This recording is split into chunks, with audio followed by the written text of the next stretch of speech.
Isang muling masayang araw sa ating lahat. Gagawa tayo ng makulay na dessert para sa makulay na buhay. Isa na namang bagong araw, bagong pag-asa, bagong mga biyaya ang ating kakaharapin sa araw na ito. At isa sa mga biyaya ay ang pagkakataon na makakagawa pa ako ng masarap na dessert. Dahil ang aking pamilya, mga anak at ang aking partner ay talagang mahilig sa dessert after ng aming meals. So ayan nga, gumawa tayo ng masarap na macaroni salad.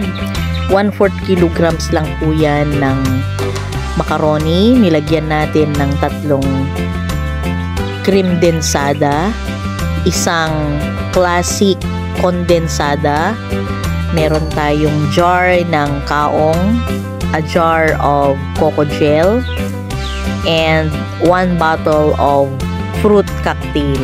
Of course, nilalagyan natin yan ng cheese para mabalansi po ang lasa, at nilagyan ko din ng whole kernel ng corn.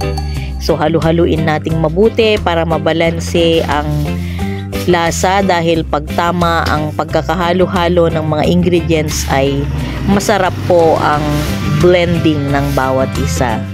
So ayan nga guys, isang napakasarap na dessert muli para sa bawat meal namin. Bago kakain, before 30 minutes ng meal ay prutas ang binibigay ko. Pagkatapos ng prutas, dahil cleansing po yan, yun po yung meal. And then after the meal, meron pong dessert. Dahil kung nauubusan ako, naghahanap sila. Kaya kailangan kong gumawa every week. Pero by next week, buko salad naman po ang ating gagawin para maiba naman.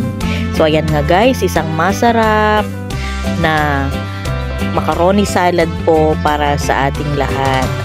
Ang buhay kasi ay kailangan minsan matamis, minsan may konting pait-pait, minsan maasim-asim, iba-ibang lasa. So, nasa sa atin yan kung paano natin patatamisin ang ating mga buhay. At isa nga dyan ay ang pagbigay din ng matamis na dessert sa ating pamilya. So, ayan nga guys, nakagawa ako ng 2 large food keeper at 5 small food keepers para doon sa mga ingredients na nabanggit ko.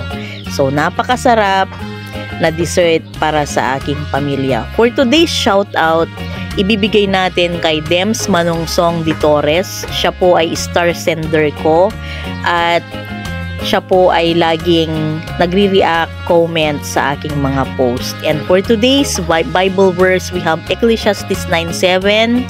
Go eat your food with gladness and drink your wine with a joyful heart, for God has already approved what you do. Please follow my videos, comment, and pakishare na rin po para sa susunod pang mga gagawin ko ay nakasupport po kayo. Marami pong salamat. God bless everyone.